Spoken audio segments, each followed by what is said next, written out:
그들이 실로에서 먹고 마신 후에 한나가 일어나니 그때의 제사장 엘리는 여호와의 전 문설주 곁 의자에 앉아 있었더라. 한나가 마음이 괴로워서 여호와께 기도하고 통곡하며 서원하여 이르되 만군의 여호와여, 만일 주의 여종의 고통을 돌보시고 나를 기억하사 주의 여종을 잊지 아니하시고 주의 여종에게 아들을 주시면 내가 그의 평생의 그를 여호와께 드리고 삭도를 그의 머리에 대지 아니하겠나이다. 그가 여호와 앞에 오래 기도하는 동안에 엘리가 그의 입을 주목한즉 한나가 속으로 말하며 입술만 움직이고 음성은 들리지 아니하므로 엘리는 그가 취한 줄로 생각한지라. 엘리가 그에게 이르되 내가 언제까지 취하여 있겠느냐? 포도주를 끊으라 하니 한나가 대답하여 이르되 내 주여 그렇지 아니하니이다. 나는 마음이 슬픈 여자라. 포도주나 독주를 마신 것이 아니요 여호와 앞에 내 심정을 통한 것뿐이오니 당신의 여종을 악한 여자로 여기지 마옵소서. 내가 지금까지 말한 것은 나의 원통함과 격분됨이 많기 때문이니이다 하는지라. 엘리가 대답하여 이르되 평안히 가라. 이스라엘의 하나님이 내가 기도하여 구한 것을 허락하시기를 원하노라 하니 이르되 당신의 여종이 당신께 은혜 입기를 원하나이다 하고 가서 먹고 얼굴에 다시는 근심빛이 없더라. 아멘. 사무엘상이 시작되는 배경은 사사시대지요. 사사시대는 가나안이라는 축복된 땅에 들어갔지만 결국 하나님을 잃어버리고 각자가 자기 소견에 오른 대로 살아가던 시대였습니다. 우리는 엘가나라는 레위인의 한 가정을 통해서 당시의 영적 사회상을 살펴볼 수 있었습니다. 엘가나는 레위인이었지만 언약궤가 있는 실로에서 예배를 집례하지 못하고 저 먼 에브라임 땅에서 살아가고 있던 사람이었죠. 1년에 한 차례씩 꼬박꼬박 실로에 와서 영적인 회복을 얻고자 했지만 당시의 제사장이었던 홈리와 비느하스는 악하고 폐역한 제사장들이었기 때문에 영적인 공급을 받지 못하는 레위인이었습니다. 그에게는 두 아내가 있었지만 두 아내의 갈등은 그 가정의 가장 큰 불행이었지요. 그는 한쪽의 편을 들어주면서 문제를 해결하려 했지만 그가 한쪽 편을 들어줄 때마다 문제는 점점 더 커지기만 했습니다. 한나는 은총이라는 이름을 지닌 여인이었지만 자녀가 없으므로 하나님의 은혜를 맛보지 못하는 삶을 살았죠. 이스라엘 여인들에게 자녀가 없다는 것은 하나님의 기업에서 멀어졌다는 뜻이기도 합니다.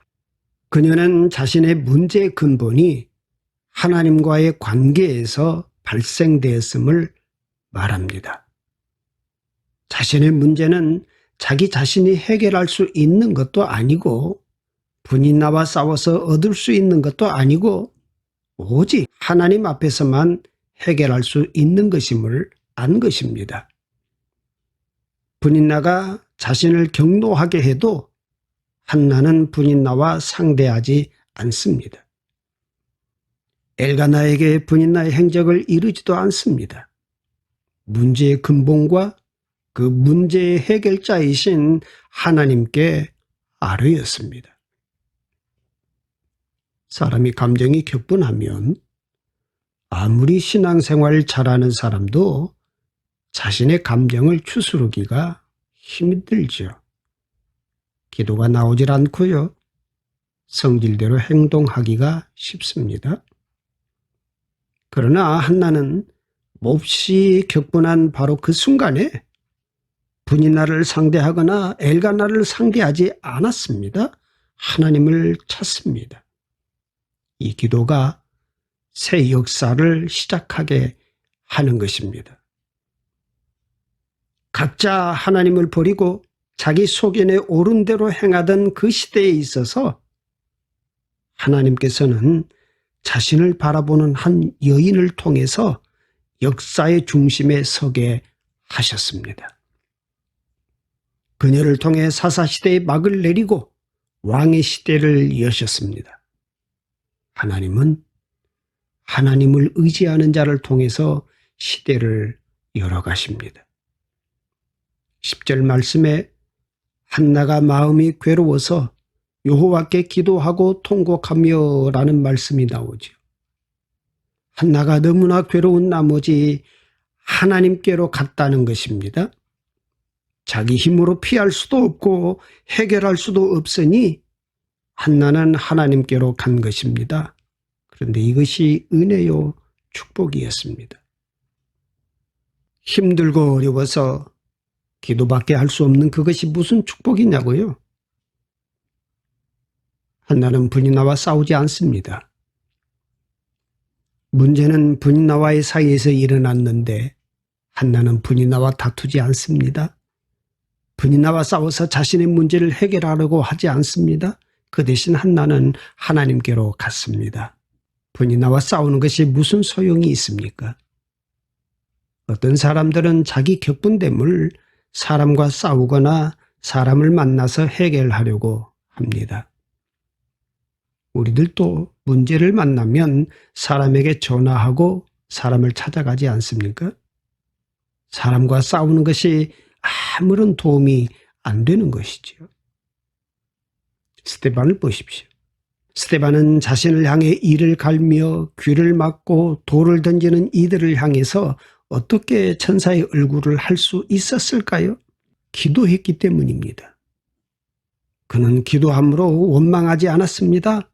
기도하여 하나님의 영광과 옆에 서신 예수님을 보았기 때문입니다.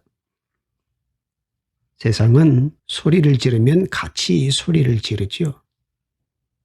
세상은 저들이 이를 갈면 나도 이를 갈잖아요. 두고 보자는 것입니다. 세상은 저가 돌을 집으면 나도 돌을 집잖아요. 그러나 성도는 사는 방법이 달라야 합니다. 세상과 달라야 합니다. 생각하는 것이 다르고 행동하는 양식이 달라야 됩니다. 하나님께로 와야 합니다. 기도해야 합니다. 이것이 성도가 사는 방법이지요. 우리는 기도할 때만 우리의 마음을 지킬 수 있습니다. 기도만이 우리의 분노를 잠재울 수 있습니다. 기도만이 우리 마음의 미움을 잠재웁니다. 기도만이 우리의 인격을 지킬 수 있는 것입니다. 기도하면 찬송이 들어오고 한숨이 빠져나갑니다. 기도하면 탄식이 빠져나갑니다. 기도하면 원망이 빠져나갑니다. 기쁨이 들어옵니다. 감사가 들어오는 것입니다. 기도하면 사랑이 샘솟는 것입니다. 그러므로 우리는 어려운 문제를 만날 때 환경이나 사람을 바라보지 말고 오직 하나님만 바라보면서 기도할 수 있기를 바랍니다. 한나가 하나님 앞에 가서 통곡했다라고 성경은 기록하고 있지요. 통곡의 의미가 무엇일까요? 사람 앞에서 울고 정작 하나님 앞에서 울지 않는 분들이 있지요. 그러나 신앙은 반대가 아닙니까?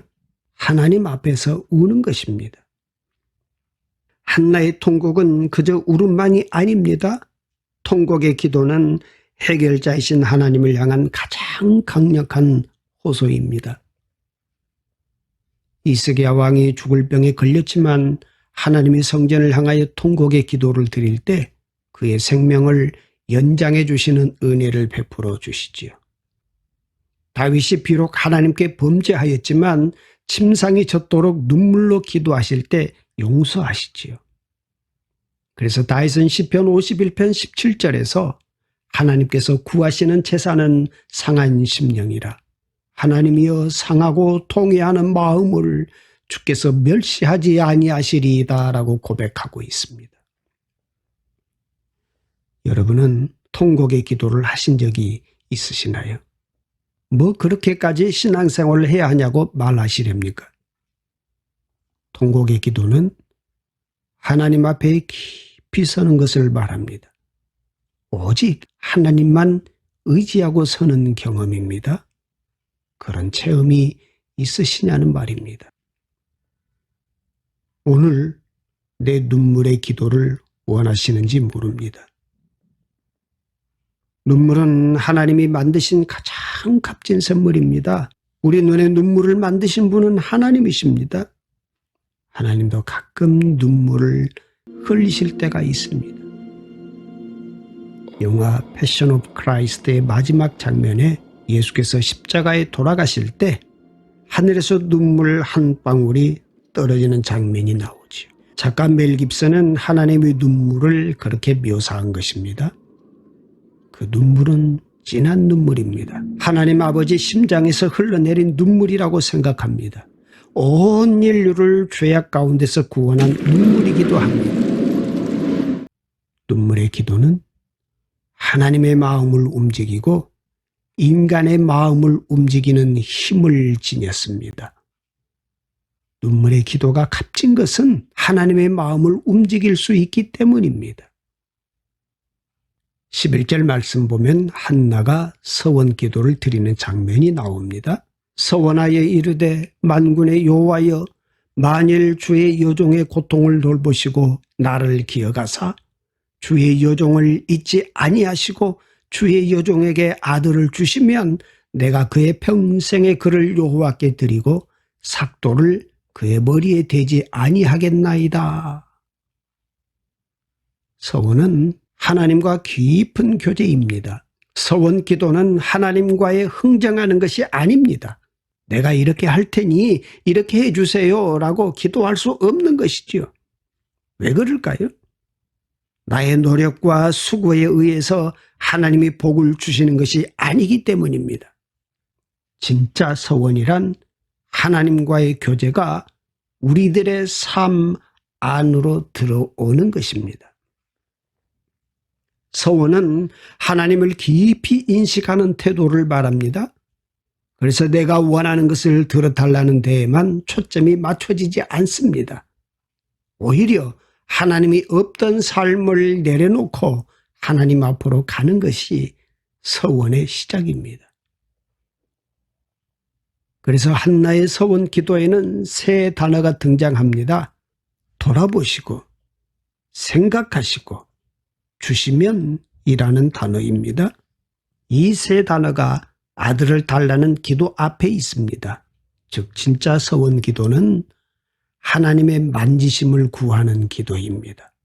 고통 때문에 서원이 열리는 것이 은혜요, 축복인 것입니다. 서원 기도의 핵심은 자기 부정입니다. 한나의 기도를 보십시오. 주의 여종이라는 말을 3번이나 사용하고 있습니다. 무슨 소리입니까? 한나가 서원 기도를 하면서 가장 먼저 하는 행동은 자기를 낮추는 것입니다.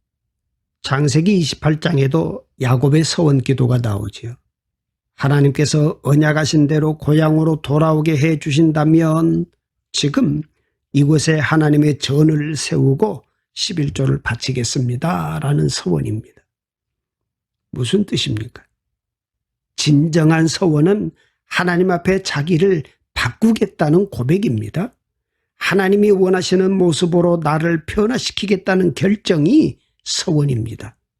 그것이 서원 기도의 핵심입니다. 서원은 하나님의 소원을 만나게 됩니다. 당신의 여종의 고통을 돌아보시고 당신의 여종을 잊지 아니하사 당신의 여종에게 아들을 주시면 내가 그의 평생에 그를 여호와께 드리고 삭도를 그의 머리에 대지 아니하겠나이다. 한나의 서원 기도는 오히려 바침의 기도이죠. 달라는 기도가 아니라 드리겠다는 것입니다. 아들을 주시면 하나님께 바치고 아들의 삶도 거룩하게 바치겠다는 것입니다. 하나님께 자신이 원하는 것을 얻기 이외에 하나님과 흥정을 하는 것은 서원 기도가 아닙니다. 오히려 서원 기도는 한나의 모습처럼 하나님과의 교제가 시작이 되고 자기를 부정하는 시간을 가지며 결국 하나님의 소원을 만나게 되는 것입니다. 은혜요 축복은 무엇일까요? 오늘 말씀은 엘리의 모습과 한나의 모습을 대조적으로 설명을 하고 있습니다. 두 사람의 모습을, 두 가문의 모습을 우리에게 보여주기 위해서입니다. 두 사람의 모습을 통해서 은혜가 무엇이고 축복이 어떤 것인가를 자세하게 보여주고 있습니다. 엘리의 모습을 보시죠. 실로의 중앙 성소 대제사장이지만 한나의 행동을 이해하지 못하는 영적 무능력입니다. 한나에게 술에 취하지 말라고 얘기를 합니다. 술에 취한 사람은 한나가 아니라 엘리였어요. 자신과 자신의 두 아들이 얼마나 하나님으로부터 멀어져 있는지를 깨닫지 못했어요. 어떤 것이 진짜 술 취한 것인지를 분별하지 못했습니다. 이 가정에 깊은 흉년이 들었던 게지요. 한나의 모습을 보십시오. 한나는 술을 끊으라는 말을 듣고서 나는 마음이 슬픈 여자입니다. 그래서 여호와께 나의 심정을 통한 것입니다. 라고 얘기를 합니다.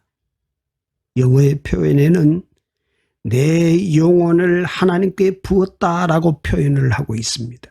내 마음이 하나님께 전달될 때까지 부었다는 것입니다. 이게 제 안에 있는 모든 것입니다. 이것이 저입니다. 무슨 말인가요? 다 쏟아 부었으니 다시 주워 담을 방법도 없습니다. 이젠 죽이든 살리든 알아서 하십시오라는 것입니다. 기도는 일상적으로 해야 합니다. 몸에 배어 있어야 합니다.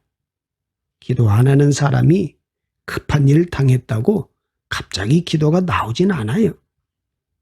기도는 호흡입니다.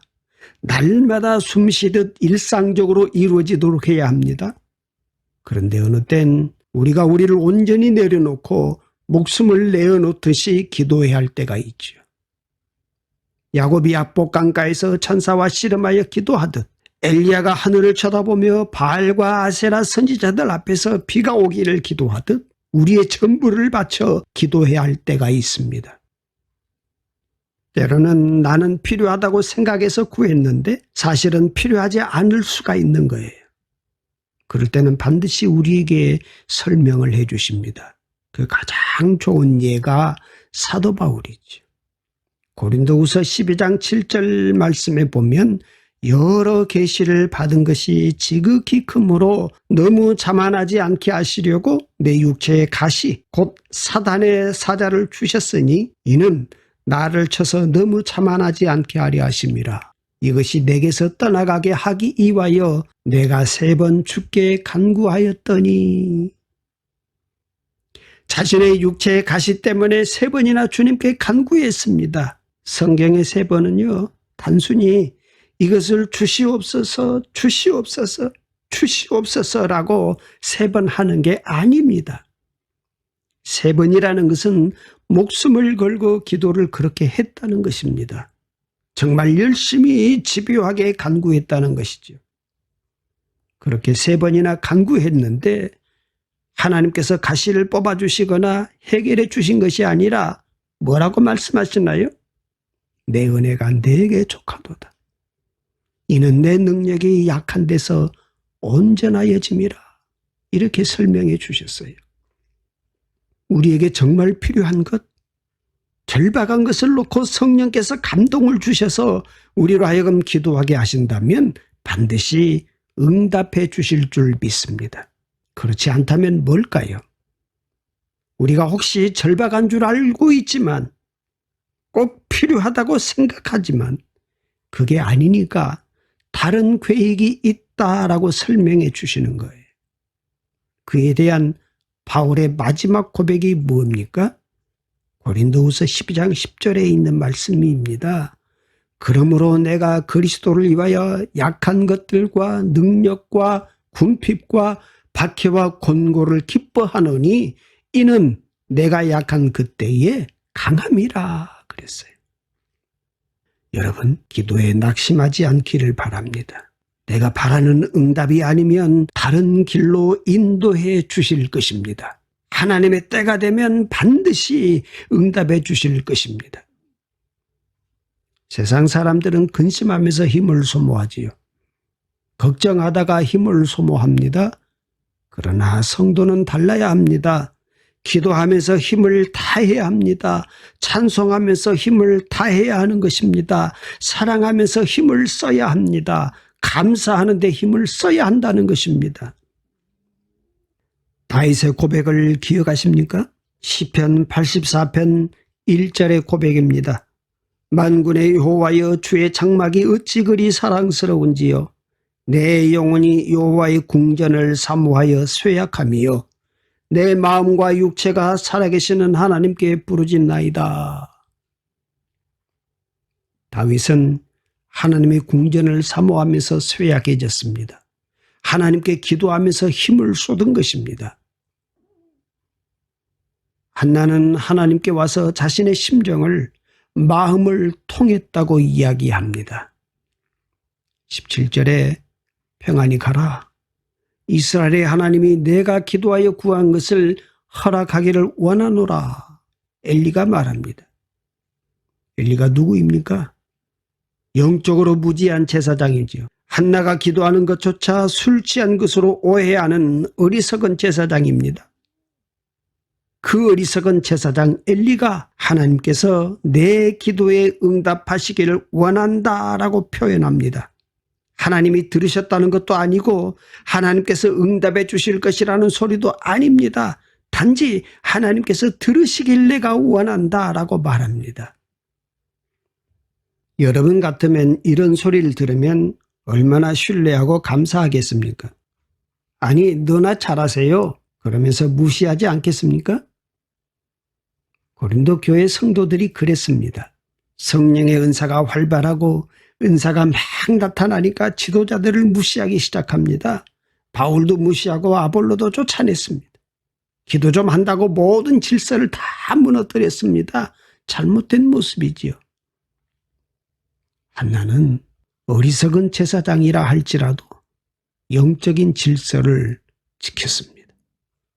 제사장의 소리를 사람의 소리로 듣지 않았습니다. 하나님의 응답으로 받아들입니다. 이것이 보통 사람과 다른 한나의 신앙입니다.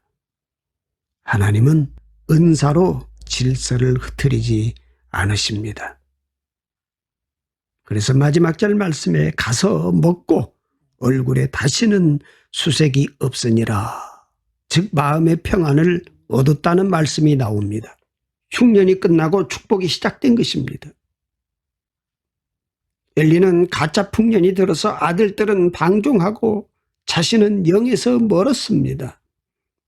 그러나 한나는 진짜 풍년을 만나고 축복을 만나고 하나님 안에서 평안을 얻었다라고 성경이 말씀해 주고 있습니다. 어떤 사람들은 간절히 기도하지요. 기도만 하면 뭔가 희망이 생긴 것 같고 문제가 해결된 것 같고 기쁜데 다시 기도 끝나고 현실로 오면 다시 낭망하고 넘어지고 슬퍼합니다. 기도 가운데 얻은 확신을 현실에 적용하지 못하고 현실과 기도 세계가 이어지질 못합니다. 이런 신자는 교회에서는 은혜 받은 것 같은데 집에 가면 혼자 또 힘들어하고 이분법적인 삶을 살아갑니다. 믿음이 부족한 자입니다. 온전하고 성숙한 사람은 자기 마음에 민감합니다. 마음에 근심이 생기면 낙담하여 넘어지기 전에 하나님을 찾습니다. 세상 사람들 앞에 낙담하며 넘어진 모습을 보여주기 전에 하나님 앞에 와서 자복하고 통곡하고 부르짖습니다. 그리고 그 평강이 찾아오면 그 평강을 붙잡고 현실의 응답이 임할 때까지 넘어지지 않고 낙심하지 않고 기뻐하며 묵묵히 기다립니다. 이게 믿음의 사람이고 기도의 비밀입니다. 우리들의 삶에서 이런 은혜가 함께 하시기를 축복합니다.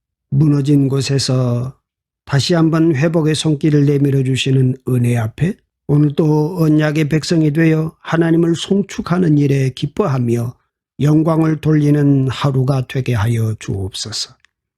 아버지 하나님, 우리는 하나님의 뜻을 온전히 알지 못합니다. 우리는 무슨 연고로 고난이 오고 고통을 겪어야 하는지도 잘 모릅니다. 그래서 우리는 당장 눈앞에 닥친 어려움에 쉽게 넘어지기도 하고 내면의 깊은 상처가 되어 마음의 문을 닫아버리기도 합니다. 때론 하나님을 원망하고 가까운 이들을 향해 분노를 통해 상처를 주었음을 회개합니다. 단단하게 굳어져 있는 마음밭을 성령님 기경하여 주옵소서. 모든 굳은 마음이 제거되고 부드러운 마음, 옥토와 같은 마음을 품게 하옵소서. 지치고 피곤한 마음을 사랑으로 만져주셔서 새 힘을 얻게 하시고 요란하고 복잡한 세상 속에서 혼란한 생각들을 주님의 말씀으로 정돈되고 질서 있게 하옵소서. 다시 왕같은 제사장으로 산 제물이 되기 위하여 세상으로 용기 있게 나아가게 하옵소서. 오늘도 주님을 예배하는 형제와 자매에게 세상이 줄 수 없는 기쁨을 주시옵소서. 이 모든 기도 우리 주 예수 그리스도의 이름으로 기도드립니다. 아멘.